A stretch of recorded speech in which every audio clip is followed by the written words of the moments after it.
Welcome to the Rogue Reader podcast. My name is James, and I love reading Star Wars books. My name is Priscilla, and I am the wife of James. And today we are going to finish the Young Jedi Knights books. I just want to cover the last two, so we're going to do two today, Darkest Night and Jedi Under Siege, and then we'll be done with the first arc, which is this one here, the Rise of the Shadow Academy. There's two other arcs, but I'll look at those sometime later in the future. I just want to cover the first one for now. So do you remember last time we had everyone just got their lightsabers? Zekk is at the Shadow Academy.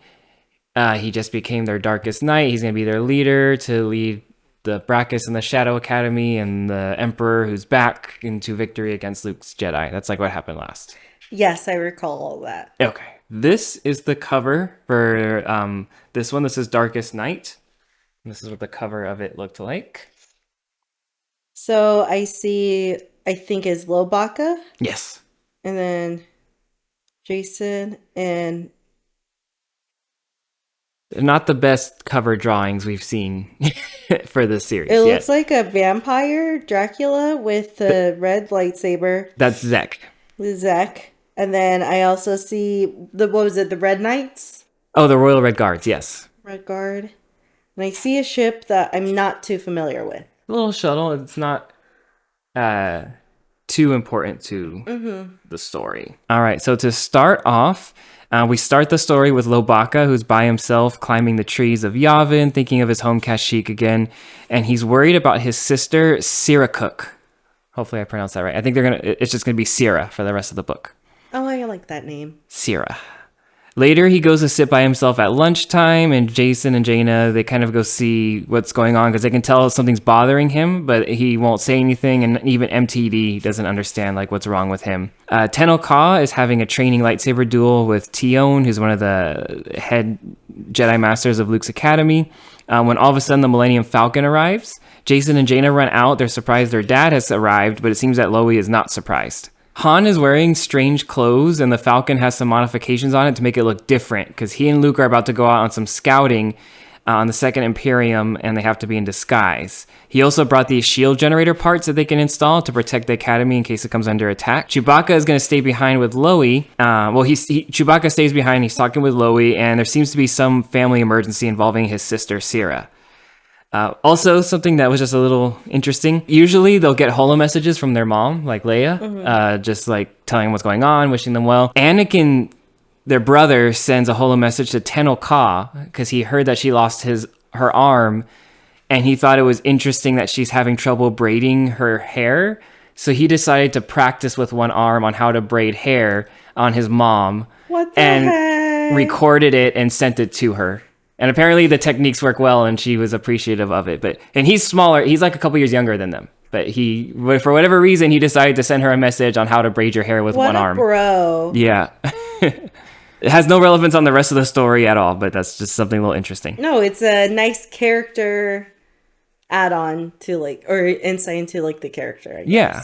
So basically, this is when Lowie tells him what's going on. He and his sister had a shared friend. Her name was Rabba.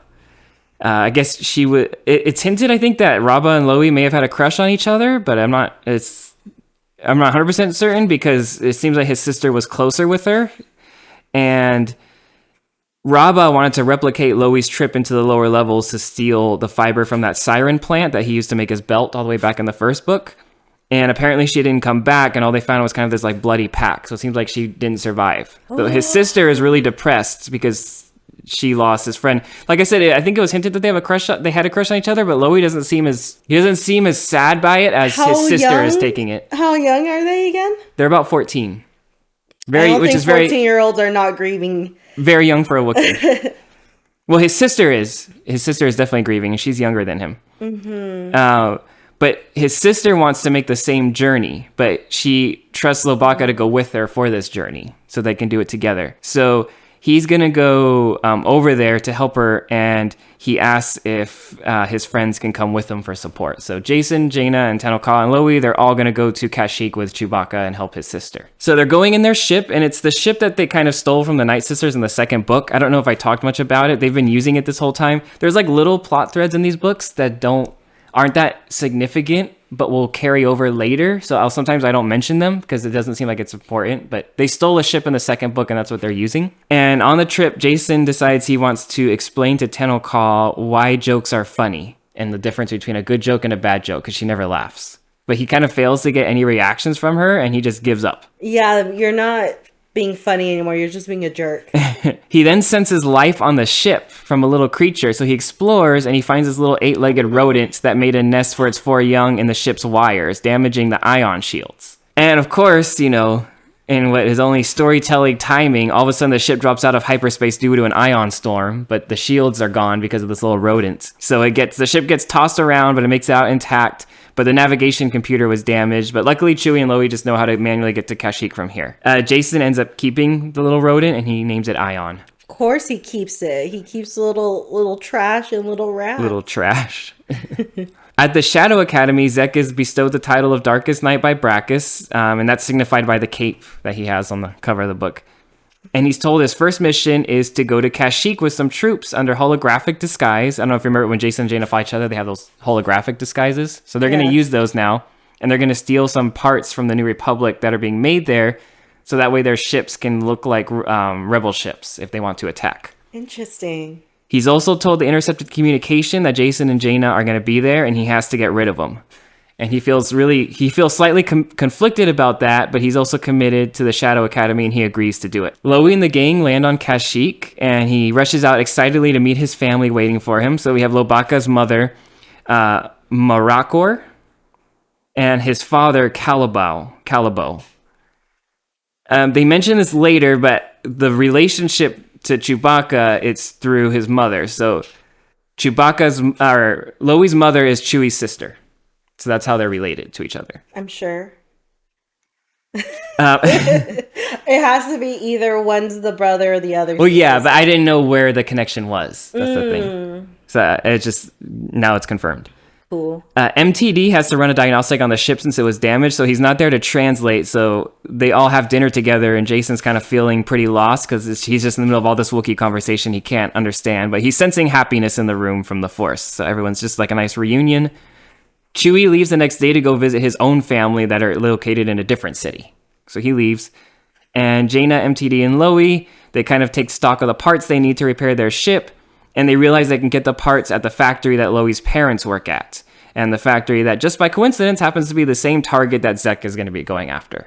That's always the trend for a lot of these villains. They have to go the same place that the heroes need to go. And there's a reason for one way or the other. The galaxy is very small in Star Wars. The Force definitely pushed them that direction. All of them. So Lowie tries talking to his sister, and she's kind of been quiet since he arrived, and he doesn't know how to help her. And she's shaved like rings in her wrists and like legs. So she has these patches of hair she has these patches on her that have no hair, and they're like rings. And it's like a style thing. And he asks her, why did you do that? Yeah, is it like a anti-tattoo? Yeah, think of it like you grow a mustache to look different, but they're Wookiees. So in order to look different, they shave parts of themselves. Oh, you know what? Too, people do that with their hair. They do design. Yeah, exactly. Okay, I know. It's design, yeah. And he asks her why she did that. And she says she just wants to show everyone that she's different and she's not like them.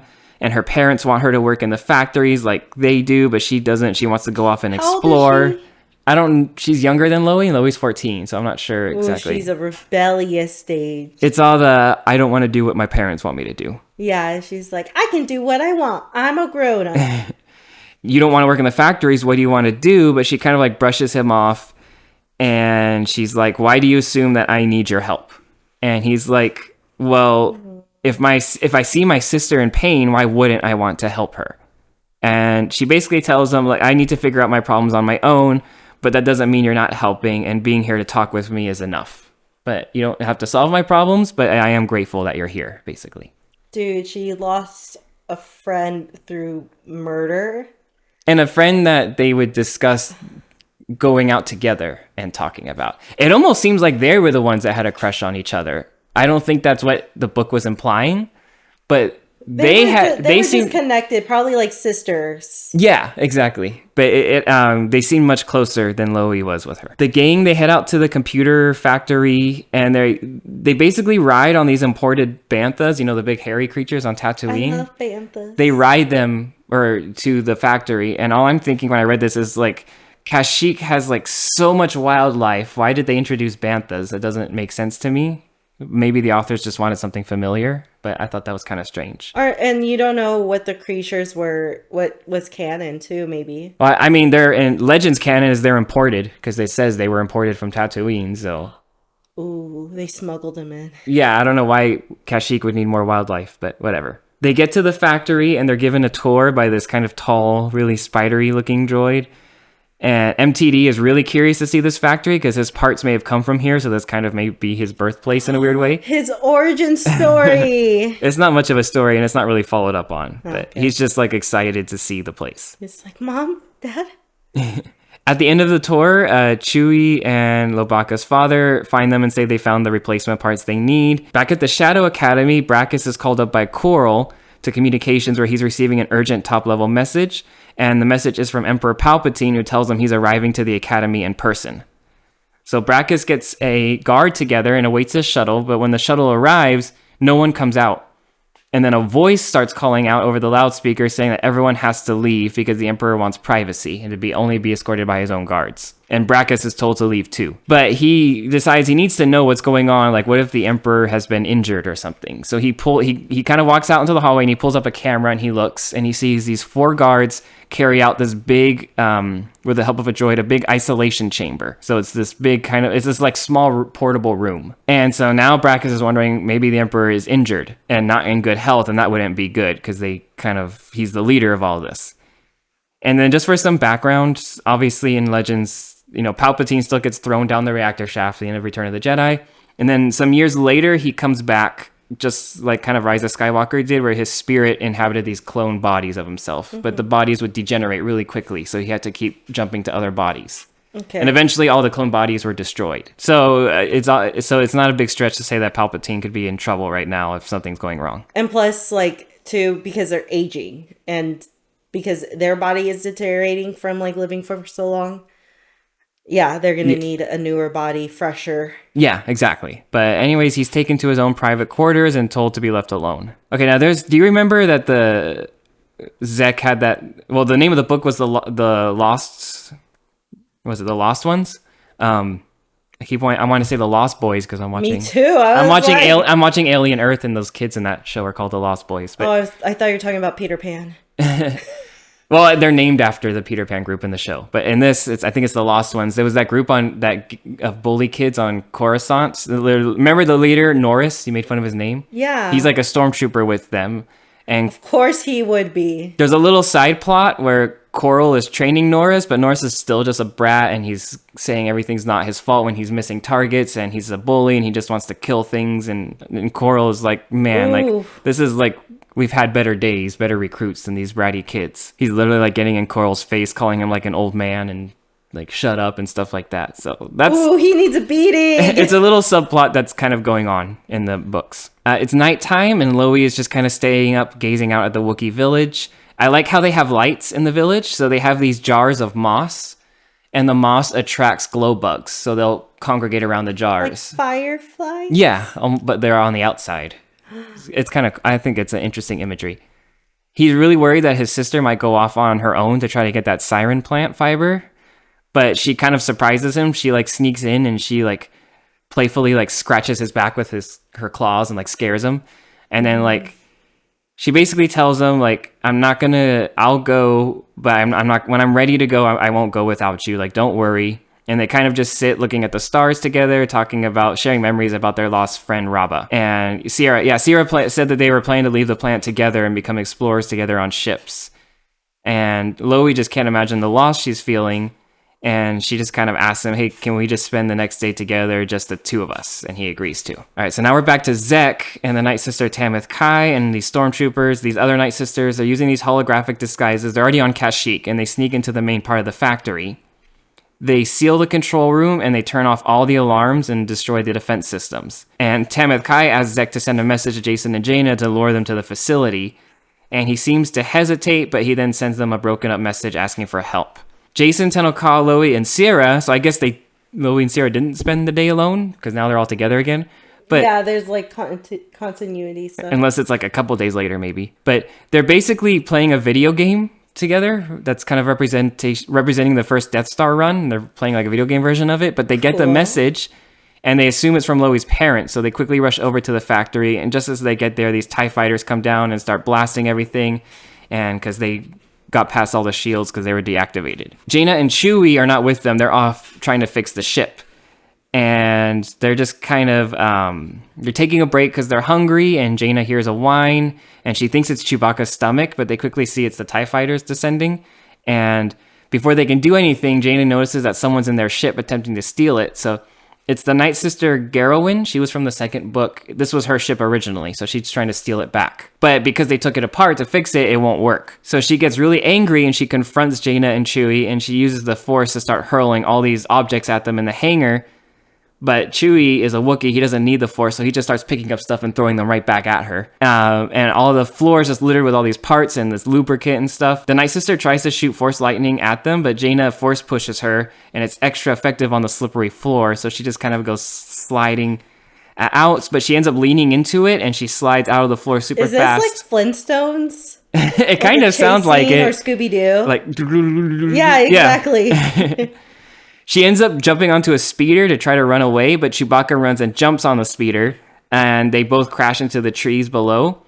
And Garowin's standing on top of one of the trees, and she gets ready to shoot Chewie with Force lightning, but Jaina uses the Force to ruffle some leaves behind her, and that makes her turn around to look, and she ends up slipping, and she falls, and she hits her head on a tree with a loud thunk, and then she just goes tumble into the forest below. So Jaina basically just killed a Night Sister. No, this Night Sister was just clumsy. Yeah. It must have been Jar Jar. Misa clumsy. Jacen, Tenel Ka, and Lowie, they rush inside the factory, and they find that there's some turrets available that are similar to the cannons on the Millennium Falcon, so they use them to start blasting some of the fighters. Jacen basically saves a Wookiee village that's being attacked by bombers, and he destroys the bombers. But then they realize the defense failure must have come from the central control room, so they all decide to run up over there to see if they can turn them back on. There's already Wookiees at the door banging on it, trying to get inside the control room, and Tenel Ka is really annoyed by that. So she just has the stormtroopers open the door. When the Wookiees are surprised that the door opens, they just gun all the Wookiees down and close the door again. They see Jacen and everyone heading to them on the cameras, so Zekk orders Tenel Ka and a trooper to stay behind to finish stealing the data, and then he and the other Night Sister head out to meet them. And Jacen rounds the corner, and they're confronted with Zekk in his black uniform, his red lightsaber drawn, and before he can even say anything, the Night Sister tries to shoot Force lightning at them, but Zekk kind of pushes her aside, and he's like, I'm going to be the one to take care of this.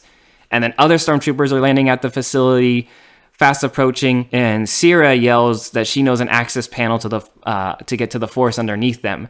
So they quickly retreat, they jump under the panels, and they all descend into the jungle below them, because it's Kashyyyk, so all the villages are built on like the treetops. Mm-hmm. Zekk and the Night Sister and some stormtroopers, they quickly start descending after them. Brakiss, meanwhile, he feels like he's been snubbed by the Emperor because all his requests for a visit are being denied. So he goes to the Emperor's chambers, and he's determined not to leave before seeing him, but the royal guards outside, they basically tell him to go away. And he's like, I'm not going to listen to you. I'm only going to take an order from the Emperor. So the guard gets on a comm, and Palpatine's voice comes out, basically telling Brakiss that I'm annoyed at you.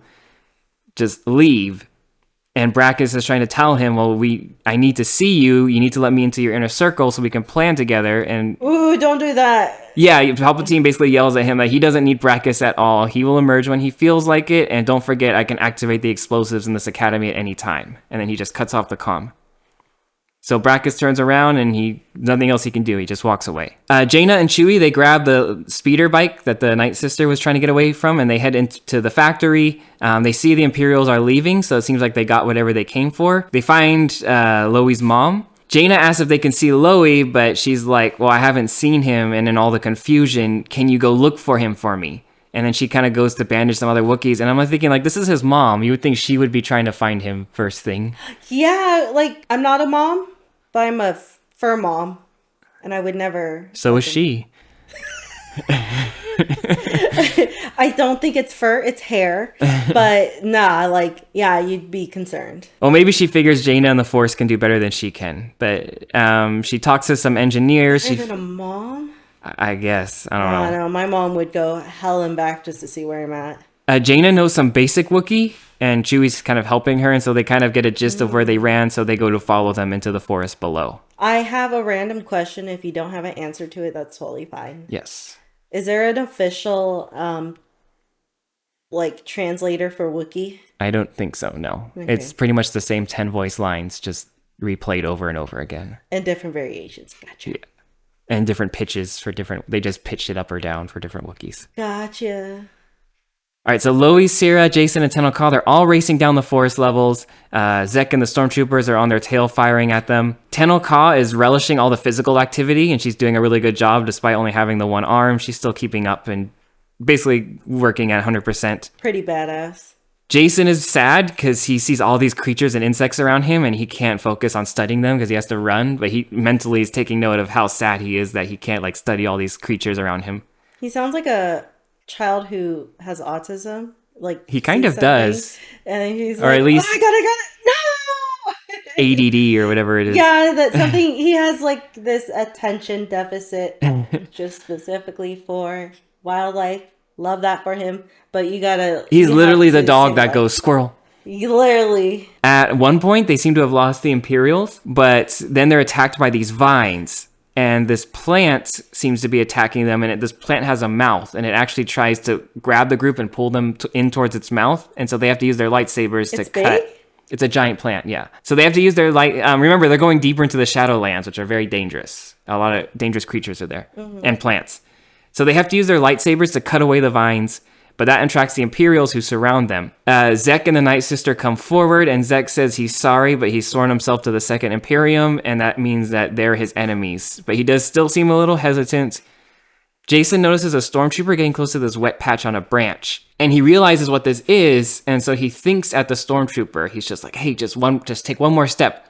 And maybe it's the Force, or he got lucky, but the stormtrooper takes a step, and what's now revealed to be this huge slug that was on the branch. And Jacen uses the Force to basically tell the slug that the Imperials are its enemies, and the slug just starts attacking them, knocking all the Imperials off and stuff. And they use that distraction to basically start descending further into the jungle again, going even deeper. Jaina and Chewie are descending down after Lowie and everyone, but it's dark and hard to see. Chewie, though, he apparently can smell them and a hint of metal. So he's like, oh, that must be MTD. We're getting close. I would think he would be smelling all the stormtroopers and other stuff, but apparently he just smells the kids robot. And the robot. Jaina steps on a branch that's about to break, but Chewie's able to grab and save her, and just in time. But the whole part of the tree starts to come down, and he saves Jaina, but he kind of starts to fall himself. Basically, Chewie just kind of plummets himself down into the underbrush. Zekk and the Night Sister, they're exhausted after dealing with the giant slug. I think they kill it, so that if I were Jacen, I'd feel bad about that, but whatever. No. Only 4 stormtroopers are left, and suddenly Zekk senses Jaina getting closer, but unaware that he's there. He orders the Night Sister and the stormtroopers ahead to deal with everyone else, and he's going to wait to meet with Jaina. Jacen, meanwhile, they're still descending, but then he takes a moment and he stops Tenel Ka, and he has her tells her to look around, and they look, and there's all these phosphorescent mosses, and there's these glowing bugs, and it's almost as if they're staring out at the night sky, even though they're under trees. It's just this kind of really pretty moment, but then obviously the stormtroopers start shooting at them, and they have to quickly start running again. They separate. And while the troopers focus on Jacen, Tenel Ka sneaks up under a branch where they're on, and she quickly cuts it with her lightsaber, and sending the stormtroopers plummeting below. Lowie and Sierra are a bit lower down, and then Sierra, she notices a siren plant below them. And it's got these long petals, a glowing red center, and that's how it kind of attracts prey into it. And she wants to go get the fibers, obviously. But the Night Sister drops in front of them, and it starts using Force Lightning on Lowie. Sierra jumps to attack the Night Sister, only to get Force Lightning herself, but she pushes through it, and she wrestles the Night Sister, and they both fall below right into the Siren Plant, and Sierra's on top. And the plant starts to close on them, and only her hand is sticking out, So Tenel Ka and Jacen, they catch up and they're all trying to pull the petals apart. The Night Sister starts using her Force Lightning, and that causes the plant to briefly open up enough for them to grab Sierra and pull her out, but then it closes again on the Night Sister and it crushes her to death, basically. But Sierra is looking super thrilled because she opens her hand to reveal that she got some of the fibers from the plant. So she basically completed her rite of passage. Jaina is able to climb down to where Chewbacca fell, and it doesn't look good. His leg is broken, and she knows she can never navigate the jungles herself, and she knows that she and Jacen have a strong mental bond, so she starts calling out for help in the Force. And obviously, suddenly Zekk is in front of her, and he seems to also have heard her calling too, because he's like, "Did you ask for help?" But like kind of mockingly. Not him. She tries to appeal to him, saying that they're friends, and how could he join the Shadow Academy and betray them and all this stuff. And then he's like, "You always thought of me as some ignorant street kid, but Brakiss and the Emperor see my real worth." He ignites his lightsaber, and he warns Jaina, "Don't light yours." And she's like, I would never raise arms against you. And he tells her, "Since we used to be friends, I'm going to let you live this time, but not the next time we meet." And he gives her a warning. Ooh. Don't go back to the academy on Yavin 4. The Second Imperium is going to attack it. And then with some like evil laughter, he force jumps back up into the trees above. That's like, I get that the author is just like pushing the story along, and I know you're condensing it, but it feels like just kind of out of character to be like, "You call for me, by the way, we're gonna go do this, you better not go to that one place we're all going." Well, yeah, he doesn't actually want to hurt her. He doesn't want to hurt her, but then the evil laugh comes in, then I'm like, "What are you doing?" what you're giving me mixed signals. This isn't the last time it'll be confusing, so why? Suddenly, Jacen, Tenel Ka, Lowie, and Sierra all appear. They heard Jaina's call, and together as a group, they're able to help lift Chewbacca with the Force, and they're able to kind of carry him back up through the jungle. Zekk returns to the Shadow Academy, and he has all of the stolen components that they needed. Tenel Ka, she's furious because due to the loss of her fellow Night Sisters, but Zekk is more worried about what Brakiss is going to think. And when they board the academy, Brakiss is waiting for them, and Zekk gives him the news that they successfully stole what they need to, but they did experience heavy losses, including the two Night Sisters. And Brakiss is like, "That doesn't matter as long as you got the parts." And that makes Tenel Ka super mad. But Zekk also lies to Brakiss, telling him his former friends were taken care of and they won't be a problem in the future. And he's terrified of what's going to happen when his lie is discovered, and he knows he's going to have to make a choice when that happens. Suddenly, a hologram of the Emperor appears, congratulating Zekk and saying it's time for the next phase. Using the stolen parts, they're going to build up their fleet, and they're now going to attack Luke's academy on Yavin, denying the rebels their most important resource, their new Jedi Knights. Back on Kashyyyk, they repair their ship, and they send a warning to Luke. Sierra is looking very happy now. She's now got her own belt made of the plant fibers, and before they leave, she tells him that she's very proud of him, and she seems to have more confidence in herself and what future lays for her. Future options are ahead of her. You know, she was a little shit before to her parents, but she seems like a good sister. Yes. A nice sister to her brother. They get back on their ship, and they start to race back to Yavin as quickly as they can because the Shadow Academy is coming, and that's the end of that. So, what did you think of this one? Okay, so I like seeing more into the lore of Lobaka, and seeing insight of that bully, who's being trained as a stormtrooper. He needs something. He needs structure. So let's see what happens after that. How old is he? He's like young, right? He's around Zekk's age, and Zekk is a couple years older than everyone else. So he's like 16, 17 maybe. Okay. Yeah, so still definitely needs a beating. Zekk, I feel bad that he chose this route, and I know why. He's just underdeveloped, and he just feels insecure. That's what happens. There's not enough Jaina and Jacen in this book, in my opinion. At least more like character development for them. That's interesting because I had the exact opposite feeling reading it. I thought this was supposed to be Lowie's story, but I feel like he doesn't get enough time versus everyone else still doing stuff. It's maybe your way of breaking it down. Like, a lot more happens with Lowie. And I definitely emphasize those moments more because obviously that's what is important in this story. And I already did forget this part, but who was showing Tenel Ka how to braid her hair? Anakin. Yeah, so I thought that was like really sweet. Knowing like he knows her struggles and it's like, here, I'll help you, and he's like a girl dad almost in a way. A girl dad? Yeah, have you ever heard of that phrase? No. Like my dad, he has girls, so he's a girl dad. Oh, okay. So therefore, you just kind of how to take care of girls at like a young age, as a father figure, and that's how Anakin presents himself. I can see that. So it's really sweet, I think. The only other thing I can say about this is that I think it's kind of predictable where Zekk is headed, but I think that's fine because the story isn't meant to be too deep. Well, can I ask what you think? Wait, what is it that you mean by that? Like, what do you think is going to happen? He's obviously headed for a redemption because he doesn't kill Jacen and Jaina. Every time they talk about it, he's hesitant. He's not committing to anything. It's obvious that that's where they're pushing him. Is this like a Raylo moment? I think I told you this previously, but you forgot. He is going to be one of Jaina's love interests in the future. But... She has a couple different love interests. Yeah. But he is going to definitely be one of them. He's going to die, isn't he? I don't know. We'll see. Okay. Well, that was it for Darkest Night. And next is the last book of this arc, Jedi Under Siege. And here's the cover.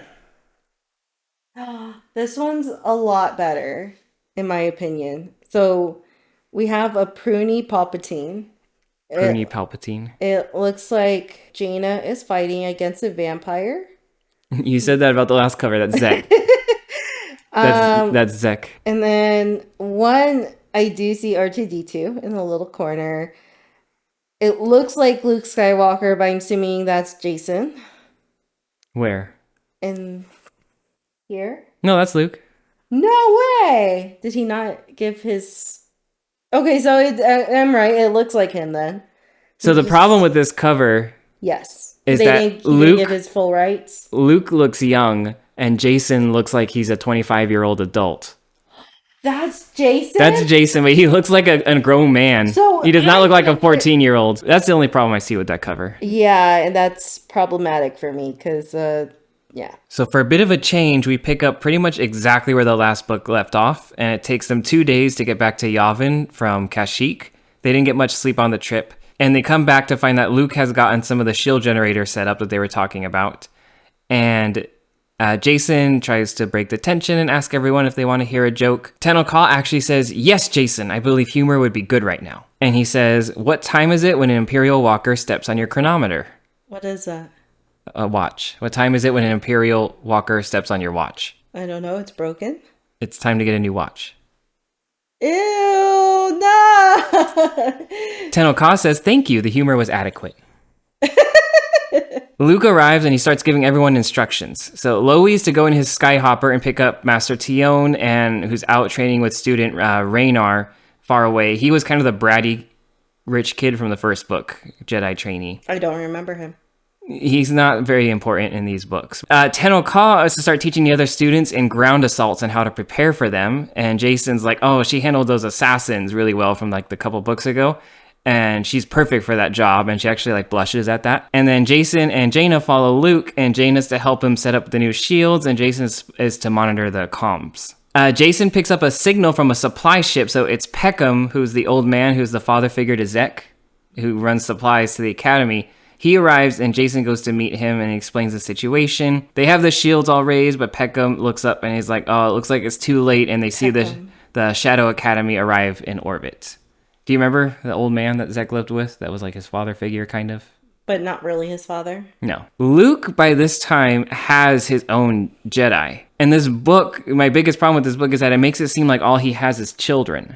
But he has other adult Jedi he's trained, but they're not mentioned anywhere. There's the whole Jedi Academy trilogy where he sets this whole thing up and he has them. There's the Jedi Academy game where you get to play as a student of Luke's and you see all these other Jedi he has. But this book makes it seem like all he has are just little kids. Does it clarify it's just young Jedi? It's not clarified, but that's all we see. Maybe the others are off in the background doing stuff we don't see. They're off on other missions, but it just kind of feels a little weird. Brakiss is on the Shadow Academy. He looks down at Yavin 4, and a hologram of the Emperor appears, reminding him... Well, we're reminded he's still on the Shadow Academy, but he's refused to see anyone in person, only by hologram. He tells Brakiss the fleet's almost ready. The final stolen components are being installed. And Brakiss tells the Emperor, well, that fleet should be used for other worlds, not here in Yavin. This needs to be a battle of philosophies. Dark versus light, my knights against Luke's. And maybe just a couple TIE fighters to harass them from the air. But that's it. Like, don't send the assault. And the Emperor smiles, and he's like, all right, proceed with that. So after all this planning and care to prep their ships, no, let's not use them. It's a philosophical battle. My students against Luke's, which... So he just wants, like, some kind of, like, just weight onto the fight? He wants to prove he's better on even grounds, I guess. He's like a kid. He's like, I'm better than you. He is. Watch this. And the Emperor loves Death Stars and clone armies that are controlled and all other super weapons he's built since then.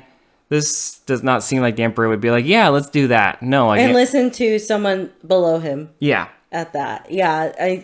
Unless he's just like... Yeah, do whatever you want, kid. I don't care. I don't want you. Because sometimes he does do that. He, like, if he loses interest in one thing, he has, like... But this is like his final big battle they've been building towards. So he's on the Academy to see this. Anyways, 2 stealth TIE fighters are launched. In the lead is this pilot called Orvac. It's not Coral. It's a different pilot. And they fly down to destroy the shield generators. It seems because of all the tall trees, the shields can't fully close around, and so there's gaps, which seems like a big design flaw, but whatever.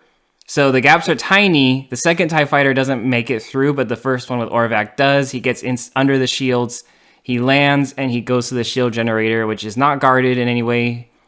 And he sets explosives, and he manages to destroy it, collapsing the shield. So that whole plot point is basically taken care of right away.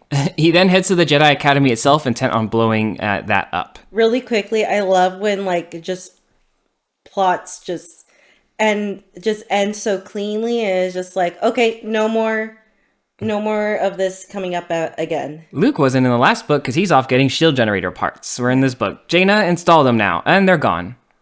That's it. It's just a clean cut, clean wrap. So Lowie manages to pick up Raynar and Tion, and they're flying back to the Academy when they see the shield go down, so they decide not to fly closer, and they land to head back on foot. Luke, meanwhile, tells Jaina to contact her mom and call for reinforcements, and he then leaves to prepare an emergency meeting for everyone. Jaina tries to call, but the signal's being jammed. Jacen runs back to his room and frees all of his pets before going to the audience chamber where Luke is, so he lets them all go out so they have a fighting chance. Lowie... Oh, that would hurt my heart. You'd have to let Cappuccino, our guinea pig, just go, run, be free. And then she's gonna stay still with her dumb face looking back at me. She's gonna be like, vitamin C, lettuce. Lowie gets back, and now they all go to the audience chamber where Luke basically says we have to abandon the temple and flee into the jungle and separate, and because we know the terrain and the Imperials are not going to know it, so it'll be to our advantage. On the Shadow Academy, they get this giant battle platform ready that's going to like descend into the planet. It's 2 floors. On the top is Tenel Ka and several stormtroopers, and on the bottom is Zekk and all his Dark Jedi Knights he's leading. They're going to drop through these hatches and just kind of drop down in and start attacking everyone. Tenel Ka is just back up, and they're just going to kind of float up there and shoot anything they can see. Coral is back in a TIE fighter, and he's going to lead a squadron of pilots to harass the ground, basically like shoot anything he sees, just keep everyone just like fleeing. And he's excited to be back in the pilot seat, but Norris is also going to be on the squad with him, and he's just as angry and disobedient as ever. Yeah. It's said that none of these pilots have had combat experience before. Oh no, so that means they're like a suicide mission, and also I have to say it's bringing up memories of that Andor episode where they use like unskilled troop people, and except that was on purpose. This just seems like a very badly planned attack with a bunch of kids and unexperienced pilots. On purpose. Okay. No, this is all they have. Okay. The battle platform descends, and Zekk is just kind of worrying what's going to happen when he inevitably has to face Jacen and Jaina. But the hatches open and Zekk and his Dark Jedi drop, red lightsabers drawn, falling from the sky as if this were some sort of battle royale game. The TIE fighters come in and they destroy the temple's hangar entrance, preventing any ships from leaving. And so Luke quickly gives everyone a mission. Jacen needs to get into orbit and clear the jamming field so he can call for help. With the hangar gone, he decides to go with Peckham and his rickety old cargo ship to attempt to get out there. Jaina has to go back to the shield generator to see if it can be fixed. And Tenel Ka senses that Tamith Kai is on that battle platform, and she's like, the Night Sister's mine. I'm going to go after her. And Lowie volunteers to go with her. He's going to take them up in their skyhopper, see if they can fly up to it. Oh, so it's like kind of like those scenes where they're going for one, they're all going together, but then they're all one by one, like leaving the group to fight whatever like enemy they have. They seem to separate at the same time. And there is a moment where Jacen and Tenel Ka, as they're about to go separate ways, they kind of stare back at each other. And then Jacen's like, don't worry, I'm going to tell you a good joke when I get back. He's not going to come back, is he? You think Jacen's not coming back? That's just, it would be more dramatic if that happened. Lowie and Tenel Ka take off in the skyhopper, but a TIE fighter quickly starts to shoot at them and kind of shoot them down. And Lowie manages to aim the ship at the trees near where the platform is before it crashes. They get out, and Lowie kind of mourns the loss of his little ship again, but Tenel Ka is like, don't worry, we'll take time to fix it after this battle. Yeah, they're probably going to do another side quest and then end that. They creep closer to the underside of the platform, staying under the tree leaves for cover, barely missing a low-flying TIE fighter who comes to check out their wreckage. They finally get under the platform, but it's too high to climb up, so Tenel Ka uses her grappling hook, and she's able to throw it and successfully catch it onto the side of it, and so they start to climb up to the platform, where Tamith Kai and all those stormtroopers are awaiting them. The next chapter jumps around to different Jedi as they are fighting off the Dark Jedi in the forests. We have this group of reptilian Jedi that are staying submerged underwater, and when the Dark Jedi walk by, they quickly jump out, and they use the Force to like drench them in water. And then these bird Jedi come flying down from the trees and like smash them into the ground. There's anamorphic Jedi. I wish I saw these in the Jedi movies, or sorry, Star Wars movies. Tion has a student lure these other Dark Jedi back to them in a ruin, and when the Dark Jedi enter the room, she and the students use the Force to pull the lightsabers from their hands, and then the Dark Jedi are like, we don't need lightsabers to stop you, and they start to flex their arms like they're going to summon Force lightning, and Tion's like, I wouldn't do that if I were you, and she points up, and the ceiling isn't a ceiling at all. It's a big marble slab that's being floated above them, and she's like, if you shoot us, you're going to distract us, it's going to just drop right on you. She's like, unless you're truly powerful enough to get us and stop the platform, go ahead. But they quickly surrender. And then what bitches? And then we see this tree Jedi that like uses the Force to like call a tree, a Groot. It's a tree. It uses the Force to call these Dark Jedi, lure it towards it, and then when they're close enough, it quickly like uses its lightsaber, I think, and like slashes another tree next to it that's old, and it falls and crushes, or like killed his grandpa. Yeah, it like says how it has respect for the trees, but she kills this tree to let it fall on it, and because she's a tree and trees don't move much, that uses up all her energy, and she's done after that. Jaina makes it to the shield generator, and she can tell it's beyond repair, but then she notices the parked TIE fighter from that pilot that snuck out. And she goes to check, she makes sure no one's there, and they're not, and then she decides to steal the TIE fighter. And when she was forced to help Coral in the first book, she got a good idea of how they work. She starts flying the TIE fighter, and she sees a formation of 6 more ahead of her, and she kind of falls in line behind them, and they don't suspect her. And then she takes a breath, she closes her eyes, she starts lining up her shots, and she manages to shoot down 3 of the other TIE fighters before they even realize what's happening. Then they quickly turn to attack her. Luke, meanwhile, is using the Force to mentally kind of guide his students in battle, but Brakiss gives him a call and says he wants to meet Luke on neutral ground, so they pick a temple kind of far off across a river. Jacen and Peckham make orbit, and Jacen sends out a distress signal. He doesn't have much time before a TIE fighter starts attacking their supply ship, and so they dip back into the atmosphere. Jacen calls for help, remembering the story of Luke in the Battle of Yavin in Episode 4 and how Han saved him from Darth Vader. But he feels like no one's going to come to save him this time. And my first thought is, well, Jaina's in a TIE fighter. I bet she's going to come save him. Yeah, and I think she was supposed to be like a really good pilot, I guess. Well, she's done good so far. When he calls for help, the TIE pilot, Norris, is the one that hears him and answers him and comes in mocking Jacen, saying they're going to be even now for those hawk bat eggs you stole back in that other book, even though they were Jacen's and Norris was the one trying to steal them. He starts shooting at them in his TIE fighter. Zekk and the other dark students are marching through the jungle. They decide to work together to use the Force to conjure a thunderstorm over the area. They start to summon it, but Zekk looks up and he sees Peckham's supply ship being attacked. And Peckham, is his friend, and he completely forgot that Peckham made supply runs here. And in that moment of seeing that, he kind of falters and they lose control of the storm and they're blanketed by all these winds. Once everything's under control, he's lost sight of the ship, but now they're faced with this Padawan and all these brightly colored clothes, clearly afraid but trying to appear tough, and it's Raynar. And the other Dark Jedi are ready to basically attack him, but Zekk can't bring himself to do it, so instead he uses the Force to toss him into the mud, and he tells the other Dark Jedi it's better to humiliate him.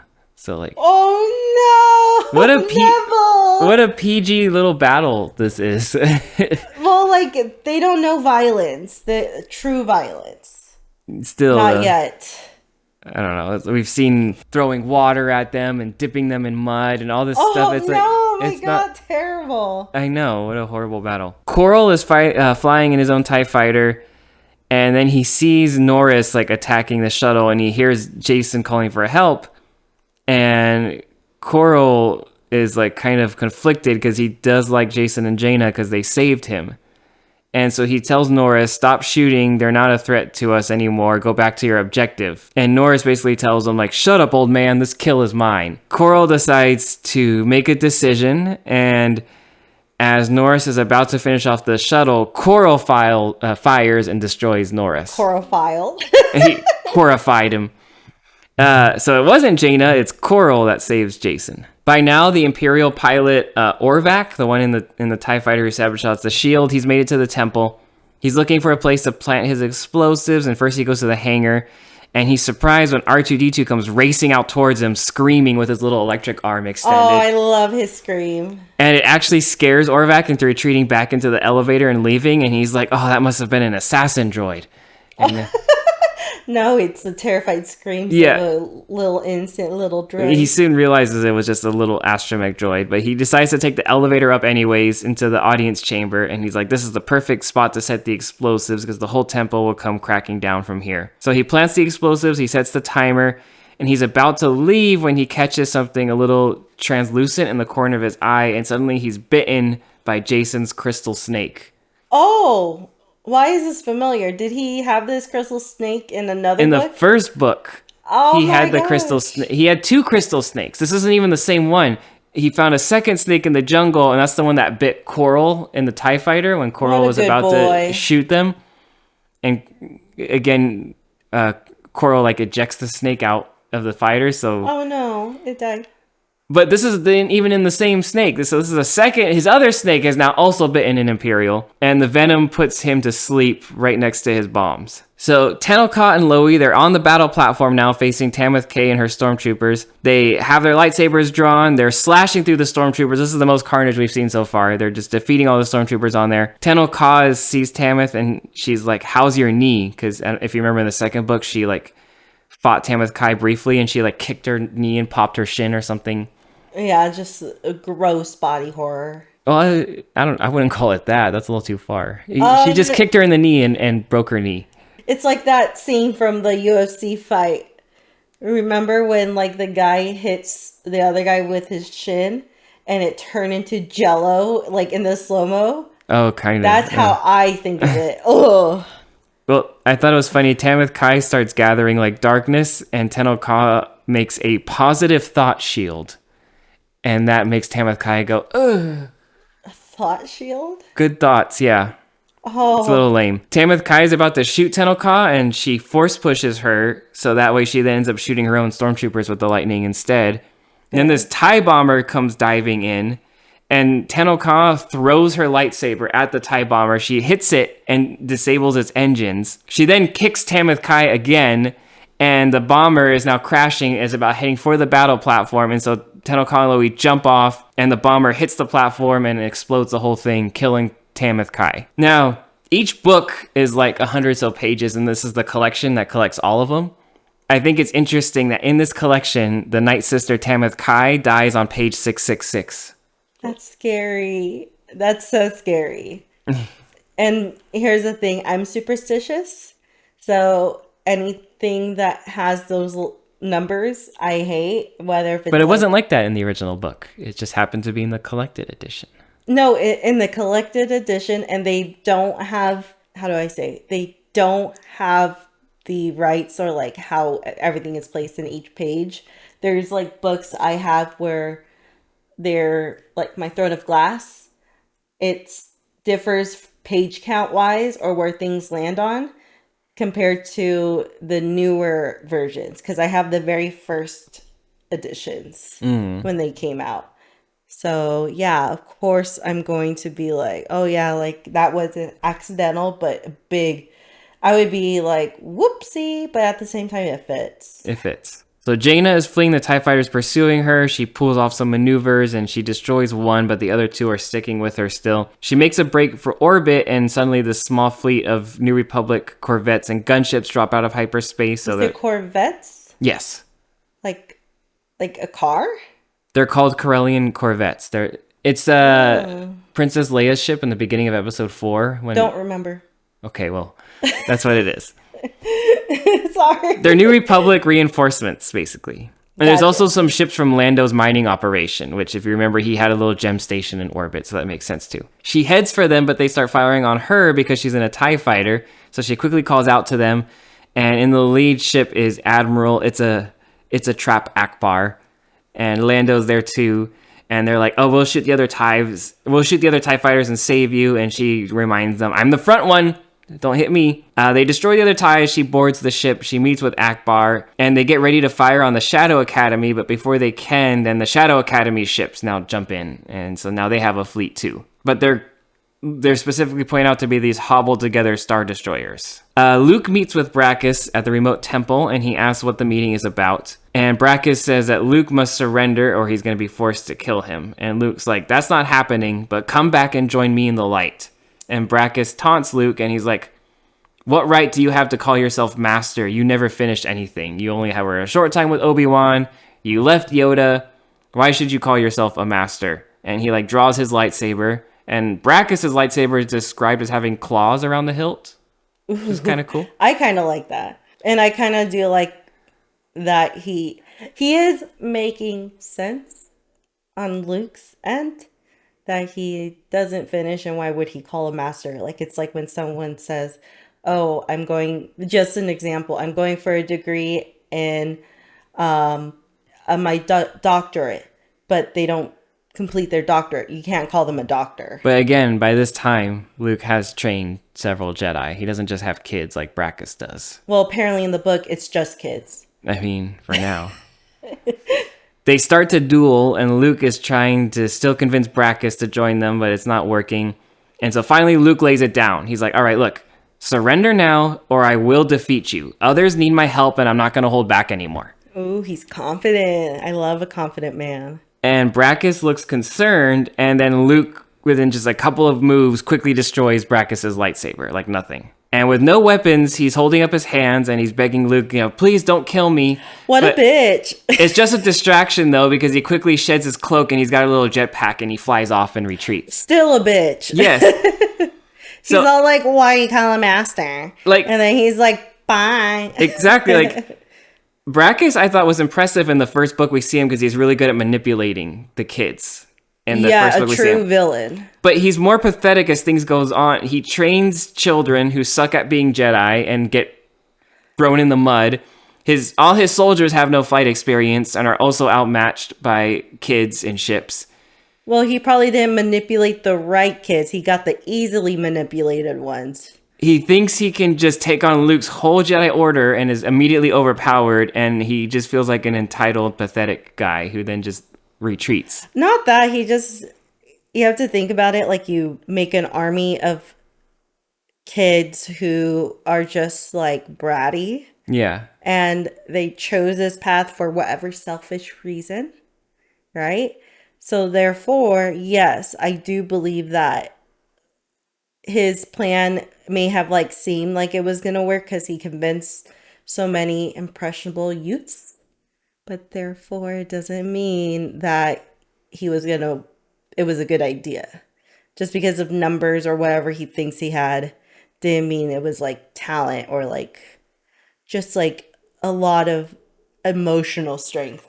He just, I don't know, he really thought these kids and with soldiers with no experience could take on Luke, who's been training Jedi for like at least like 10 years now. Yeah, not thought out. And Palpatine definitely was like not thinking that through either, even though he knew what the plan was. Well, anyways, Jaina's back with her and Akbar, and they're trying to fire on the enemy ships, but they can't lock on because they have those stolen parts from Kashyyyk. So all the ships are registering as New Republic friendlies, and it's not letting them target them. Ooh, that's actually a very useful tool, though. It is. But then Jaina has an idea. Akbar is the supreme commander. Surely he has overrides, and because the other ships are registering as New Republic, the override should work on those too. And Akbar is like, "You're right, Jaina," and he just makes the enemy ships drop all their shields. Why is it that an adult didn't think that, and a child had to be like, I don't know. And then seemingly all the weapons work again, and they start destroying the Star Destroyers like nothing. Good for them, I guess. It's just doesn't sound plausible, but it's fine. Oh, I guess the plan would have only worked if Akbar wasn't there. the one person who could override everything. Coral is having his own personal crisis because he can't come to terms with the fact that he just killed his own student to save Jacen. And he's mindlessly flying his TIE fighter into space, and he sees the battle, and he's like, I have to do something for my own personal sense of being an Imperial. I just can't, accept what I've done. So he starts to attack the New Republic ships, and he's hoping he's going to be killed. He's hoping they're just going to shoot him down and kill him. And he does get shot at, but his ship isn't destroyed. It starts to crash back down into Yavin again. Brakiss goes back to the Shadow Academy in a shuttle he had prepared, and it's pretty much empty because everyone's in the battle, and he's feeling humiliated and lost, and he realizes the only chance is for Palpatine to do something. So he heads to the Emperor's isolation chamber, and he's determined nothing's going to stop him from seeing Palpatine. Oh no, bro, don't do that. 2 of the guards are there, and they cross their pikes in front of him, saying he cannot enter, but Brakiss is like, I've had enough, and he has a spare lightsaber, and he kills the 2 guards, and he heads inside. He's just on a high, I think. He's banging on the walls of the isolation chamber, yelling for Palpatine to come out and help, and he gets no response, so he uses his lightsaber to cut open the door. He's not there. He heads inside, and this is what he sees. There's no Emperor, no medical equipment or anything showing he's injured. There's another red guard inside on a chair, surrounded by all these recordings of every speech Palpatine has ever made. And so that's when he realizes Palpatine never returned. It was all a lie. It was all manipulated, like holograms. And the guard confirms it. So these 4 guards, they had a plan to resurrect the Empire, but they knew no one would follow them, so they created this fake Emperor to inspire everyone. No wonder they were dumb. That's just it. So why did they even come to the why did they even come to the station and risk being exposed? It's just so when they had the technology to make the Emperor's image across the galaxy like they did in the previous books, there was no reason for them to even come here. Unless that was the plan, and they were just trying to reconvene and think of another way. I don't know. Well, anyways, Brakiss is obviously furious because everything he put his faith into was never real to begin with. And now all this he lost everything because of this bad planning, which he was part of too. He got a taste of his own medicine. So he kills the guard, and he hears the final of the 4 guards entering the room, but when the guard sees all the dead people, he turns around and runs, and so Brakiss starts chasing him, but he's unable to catch up before the guard steals his shuttle and flies off. And that's when Brakiss recalls all the explosives in the academy and realizes the guard must have the activation codes. And so we see from the guard's perspective, he's flying away, he realizes that everything is lost, the Second Imperium they created is not going to survive this, and they can't learn the truth either. So he sends the code to the station and he blows up the Shadow Academy. So that's the end of Brakiss. And then the guard flies away and he's planning to maybe he'll go join some criminal organization somewhere. That's what he's thinking to himself. So he just gave up and he's just like... Yeah, everything was lost. Bad plan. Bad plan. Whoops. And he basically was following nobody. Yeah, he was following four royal guards that had who are literal nobodies. Yeah, we don't even get any names. There's nothing. They're just the 4 guards. Zekk is feeling utterly defeated because all of the Dark Jedi students have either surrendered or been defeated, And he's wondering how it all went wrong, and he's just kneeling in some mud somewhere, and he looks up and he sees the Shadow Academy explode, and he feels conflicted about that. He feels Brakiss die in the Force, and he's like, Brakiss was the only one that accepted me. I belonged on the Shadow Academy. He was like a father to me, and now the other father figure was Peckham, and I don't know if he's alive now, and that could be my fault. Well, I mean, and that is my fault. But he's like, I have one more card to play. I'm not done. And he heads towards the temple to show Jacen and Jaina like what he's made of, essentially. Lando takes Jaina back down into Yavin, and they meet with Luke and everyone. Everyone's badly hurt. Tenel Ka and Lowie, when they had to jump off to survive the explosion, Tenel Ka got like a head injury, and Lowie like broke some ribs. MTD is a little dented. No one knows where Jacen is, though, and they did see Peckham's shuttle go down, but they don't know if he's... Well, Jaina knows he's okay because she can feel that he's alive, but she doesn't know where he is. They all decide to return to the temple, and as they get back, they see a bloodied and muddy Zekk steps out, and he's blocking their way, and he's like, no one enters. He's like crazy. Jaina begs Luke, let me try to talk to him. Let me try to turn him back to the light side, and Luke agrees, so he and the other students step back. She approaches Zekk and she's like begging him to like return to the light side. We can all be friends again. And she's bringing up memories of all these hijinks they used to have together. And Zekk is like, we're not children anymore. And once the dark side is a part of you, it cannot be taken away. And my actions have already resulted in so many deaths. He's basically saying there's like no hope for me. Yeah, he gave up. And Jaina's like, well, then step aside and don't cause any more deaths. Let me get these people inside and get them help. And he draws his lightsaber and he goes to attack Jaina. So she draws her blade too. They briefly clash. Lowie steps forward to try to help, but Luke stops him. It's just the two of them fighting. And Jaina realizes that she's been trying to force Zekk to come back, but he has to make the last choice. So she deactivates her blade and she steps back and she tells Zekk, I'm not going to fight you anymore. You have to choose what to do. And he starts to raise his blade. And then we switch back to the perspective of the Imperial Orvac, who was bitten by the snake.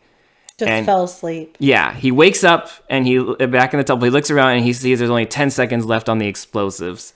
And he tries to get up to run, but he's overcome with dizziness and he collapses again. He's gonna die. Zekk starts to slowly bring the lightsaber down towards Jaina, and he's like whispering to her, like, the scars of the dark side can never be healed. And as he's saying that, he then hears Peckham's voice on the comm that he and Jacen are coming down and the shuttle is coming in. So they made it out. And Zekk is like staring in amazement, and he's happy that Peckham's alive, and he immediately starts to tell Jaina, I'm so sorry, I didn't mean to. And then the temple explodes, and Zekk tells Jaina, get down, and he like tries to like push her down, and he gets kind of like hit in the head with a rock. And so this is the reveal. Jaina's like, oh my god, Zekk knew that was gonna blow up the whole time. He was trying to stop us from getting inside. He just saved all of us.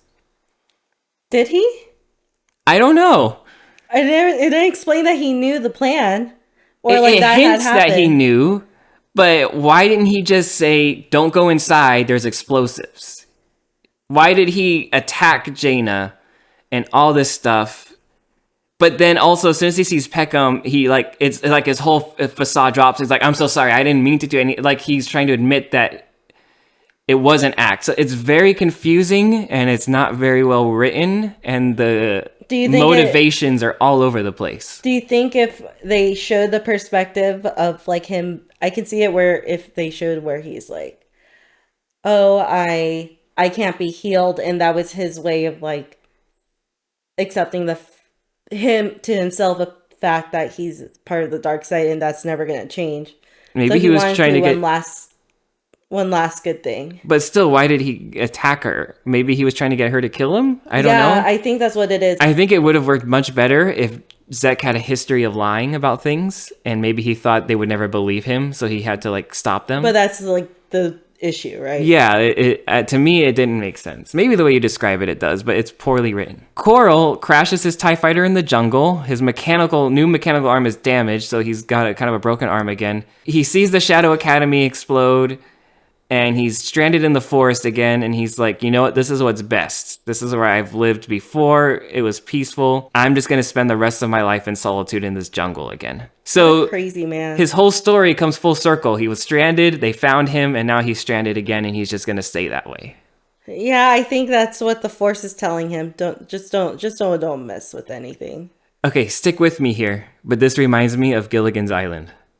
Oh, I like Gilligan's Island. It's like one of my comfort shows I watched growing up all the time. They're always trying to escape the island, obviously, and it never goes wrong. There's a Gilligan's Island movie where they do finally get rescued. and they go back to society, and they realize they don't belong anymore. Too much time has passed by, and they're just not really happy there. And in the end of the movie, they go on another boat ride to celebrate because the skipper gets a new boat, and they get in another storm, and they shipwreck again, not on purpose, on the same exact island. And Gilligan's like, this is good. This is where we belong. This is where we were happy. And this kind of reminds me of that. Coral just goes right back to where he was. I am so angry for everyone who was on that ship. It is kind of funny because not all of them had a bad time, and some of them even were able to resolve the differences. But yeah, they end up shipwrecked again. It's okay. There's 2 more movies, and they get rescued again immediately afterward, and then they just stay on the island, and the island becomes more civilized. So good. They're fine. In the final chapter, the damage to the temple is not that bad, apparently, and Luke says they can fix it.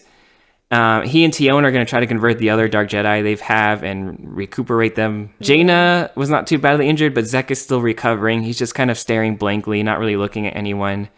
He's brain dead? Not brain dead, but he's just kind of refusing to talk or acknowledge them. Okay, so he's fine. He's fine. Lando returns. He went out with Tenel Ka to get her lightsaber back in the jungle, and they also brought back the wreckage of Lowie's Skyhopper so they can rebuild it again. And he offers all of them to come with him back to his mining station because he has full Bacta tanks there that can heal them all up. And they all agree to go, and they're going to take Zekk with them. And before they leave, Tenel Ka tells Jacen, we better hurry before more injured Jedi come with us. And Jacen's like, why? And then she's like, we can't leave Master Skywalker alone. A Jedi must always have patience. What does that mean? As in medical patience. She just told a joke. I didn't get it. A Jedi must have patience, but in this, she's saying patience like medical patience. Oh, I hear patience. Yeah, but I didn't hear that medical part. Okay, go on. So Jacen is now completely like flabbergasted that she just told a joke. She's even like cracking a big smile. And the book ends with all of them laughing, and that's the end. It's a corny ending, but I also think it's kind of a perfect ending to have her tell a joke in the end. And that's it. That's it for this arc. There is still like 7 or so books left in the series, but there's 2 more arcs. Are they about 100 pages? Yeah. It's I have them here. I actually haven't read them. I only read the first arc, but this next arc is called The Fall of the Diversity Alliance. And the last arc is called Under Black Sun. This Black Sun is a criminal organization. So I have a strong feeling that last Red Guard is going to be in this book somewhere. Interesting. Just saying, the second one, heavier. This one's like only 3 books. So much. Where this one was like 6, and I think this one is like a little less. Yeah. No, that was just the whole... This is the collected editions. What'd you think of this book and the series in total? Okay, so I guess characters first. All great. Very well-rounded characters for being children, right? Except it's Tenel Ka that really is the only one that had like the most growth. She gets the most... my favorite. Me too. She got the most growth of all of them. The rest kind of learn some lessons, but she actually grows. They learn some lessons, but I'm not expecting like them to have like a full like character reshaping at like 13. For these, yeah. That's gonna come later. For sure. And then the plot, it started off really strong. I really did enjoy our first time discussing it and second time.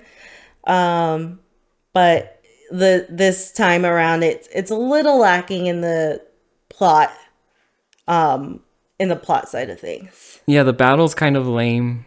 Yeah. The stormtroopers die, but it's a bunch of kids running around. I think the author realized it too. He's like, these kids are not gonna... The Hunger Games, this is not.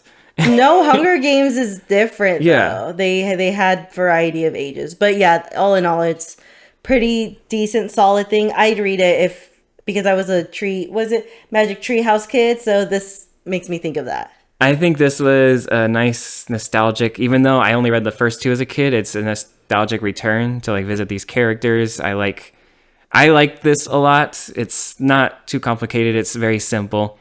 Simple. Do I think new fans should search this out? No, probably not. You probably won't get much out of this. Especially if you're an adult, maybe. Or if you want to read it to your kid. Your kids, yeah, this would be great. This was my introduction into Star Wars books, so I obviously have a soft spot for it. I think if you're a Legends fan and you like Jacen and Jaina, it might be worth seeking this out to see their early years. Their early happy years, because this is probably going to be the most fun they have, because they have some really dark times coming ahead of them. And if I had to recommend only one of these books, again, I haven't read the other ones. This first arc, which I think is the most telling of where they go in the future. But if I had to only recommend one, it would be the book Lightsabers, where Tenel Ka loses her arm and they build their lightsabers. I think that's the best one. It's pretty standalone. So if you had to only pick one, I would pick that one. That was my favorite of all of these so far. These books haven't been completely forgotten. In Star Wars Skeleton Crew, another, series about kids in the new show. A lot of people enjoy. Yeah, it was good. And one of the episodes, they go to this pirate station called Borgo. And it's this cutthroat station filled with pirates and all this crazy stuff. And that's the exact same planet that Luke and Tenel Ka go to in the second book. Remember where they go to that bar with all those pirates and they're fighting each other? That's the same place. That's a reference. Which is cool. So it lives on. And on top of that, I was playing Star Wars Outlaws recently. And I would never have caught this if I hadn't just been rereading these books. There's a mission in Star Wars Outlaws where you have to retrieve this part. It's the one that's in gray. Okay. That's MTD. Oh, really? That's MTD just turned sideways. And it doesn't say it's MTD. And I tried looking this up on the internet. I haven't seen anyone bring this up. If I might be one of the few that even recognizes that that's who that is. Because look, that's MTD. Oh my gosh. It's literally that, just a little sideways. Oh my gosh, that's crazy. And I can't believe when I saw that. So either this person was a secret fan of the series, or this was just some Ubisoft guy looking for Star Wars assets to use as a part. I don't know which, but it's him. It's MTD. That's cool. And that was a new game that just came out. That's awesome. I'm very happy to hear that. All right. Well, that's been it for Young Jedi Knights for now. Maybe at some point in the future, I'll look at the others, but we'll move on to other things later. So this has been the Rogue Reader podcast, and may the Force be with you. Bye. Thank you for watching or listening to this episode of the Rogue Reader podcast. If you enjoyed it, please give it a like, subscribe for more content, and share to any other Star Wars fans you think might also enjoy this content. Thank you very much.